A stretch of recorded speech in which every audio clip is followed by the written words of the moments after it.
Rio, era para ser apenas mais uma travessura de meninos. Desobedecendo a orientação do treinador Sérgio Murilo, os garotos da escolinha comunitária do professor Biju, em Magalhães Bastos, zona oeste do Rio, não voltaram direto para casa após o treino da noite de terça-feira. Seguiram para a Rua Laranjeiras do Sul, um conhecido ponto de encontro da garotada, para brincar de pique-esconde. Antes que a contagem regressiva para a brincadeira chegasse a zero, 3 adolescentes subiram ao teto do posto de saúde da rua. Neste momento, o cabo PM Pedro Henrique Machado de Sá, que mora em frente ao local, surgiu no portão armado e disparou pelo menos 3 tiros de pistola na direção deles, acabando com a algazarra e com a vida de um dos adolescentes. Leia mais. Pai diz que se não fosse errado faria justiça pelo filho morto por PM em Magalhães Bastos. Rian Teixeira do Nascimento, de 16 anos, que sonhava ser atacante do Flamengo, foi baleado na barriga e agonizou por mais de 2 horas no telhado do posto, até ser encontrado pela mãe. Coração de mãe sente até os vizinhos descobrirem que um crime muito grave havia ocorrido. Demorou um bom tempo. Após os disparos, os meninos correram cada um para um lado, voltando para suas casas, sem perceber que um ficara caído.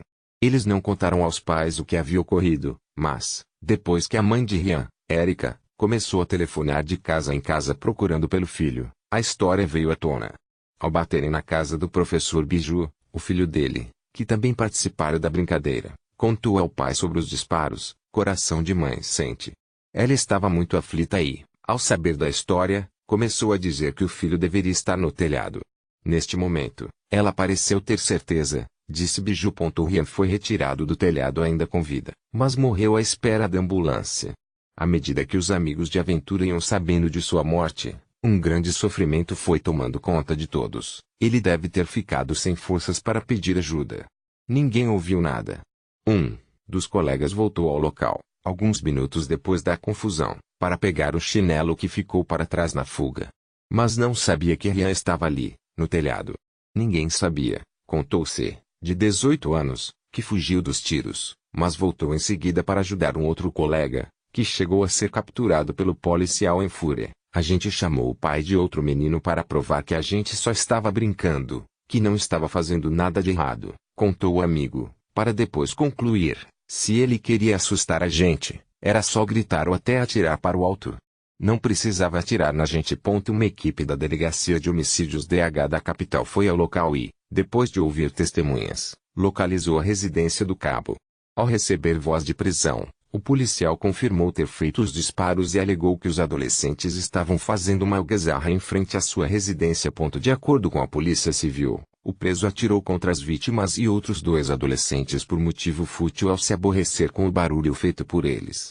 Pedro Henrique de Sá, que é lotado na 1ª Unidade de Polícia Pacificadora UPP, foi autuado em flagrante pelo homicídio de Rian e por tentar matar os outros jovens, que não se feriram.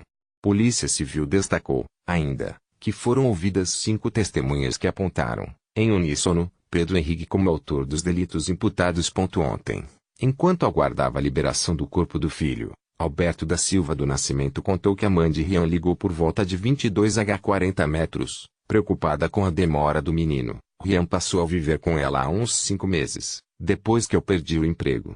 Ela me ligou ontem à noite, nervosa, porque Rian ainda não tinha retornado da aula de futebol. Começamos então a procurar para tentar saber o que tinha acontecido. Revoltado com a morte cruel e inexplicável do filho, o pai desabafou: se eu pudesse fazer justiça, eu faria, mas aí eu estaria do mesmo lado que ele. O PM. Rian era aluno do ensino médio, sempre morou na região e era amigo de infância da maioria dos meninos. Josefa Lúcia dos Santos, mãe de um dos adolescentes que estavam em cima do telhado junto com Rian, estava inconsolável. Ainda estou ouvindo a voz dele, no início da noite de ontem, chamando meu filho no portão para ir à aula do professor Biju. Eles viviam para cima e para baixo juntos. Estudavam na mesma escola, tinham os mesmos amigos e jogavam futebol. Será que este homem não tem família? Será que ele não sabe o que fez, que acabou com a vida de uma família inteira? Segundo ela, o filho está em choque. Ele correu do telhado com medo, não viu que o amigo havia sido atingido. Quando ficou sabendo, já era de madrugada. Ele está destruído. O craque de bola fundador da escola de futebol comunitário que leva seu apelido, o bombeiro militar aposentado Sérgio Murilo, o Biju, fundou a escolinha há 18 anos, para ajudar meninos da região. Na quarta noite, ele chegou a avisar a Rian que deveria voltar para casa imediatamente, já que o